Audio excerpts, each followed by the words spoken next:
Altın şöyle bir aydır hareketli bir durumda.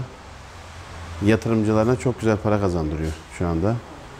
Bizim de tavsiyemiz müşterilerimize altın yatırım yapmaları konusunda. 1235 lira civarında şu anda gram fiyatı has altının. Bu 1250'ye kadar çıktı geçen hafta içerisinde. Şimdi 1235'lerde, yalnız ekonomistlerin ve görüşlerine göre altının 1450-1500 lira civarında olacağı söyleniyor. Hareket de o yönde gösteriyor.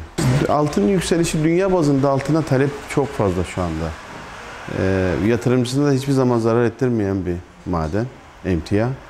Ondan dolayı altın fiyatları hep, bir de dünya ülkelerinin altına yatırım yapması, bunun da mutlaka etkileri var. Biraz da geride kaldı zaten. Tüm piyasadaki ürünlere göre, emtialara göre altın yükselmesi gerekiyordu zaten. Bu yükseliş de işte yatırımcısına para kazandıracak yani.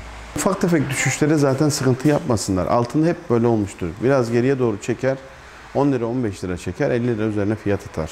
Yani o şeylere kapılıp da altını satmak, zarar etmek istemezsinler. Yazık yani. Bekler, sabır ederlerse altından kar ederler. Altın her zaman için yatırımcısına kar ettirmiştir.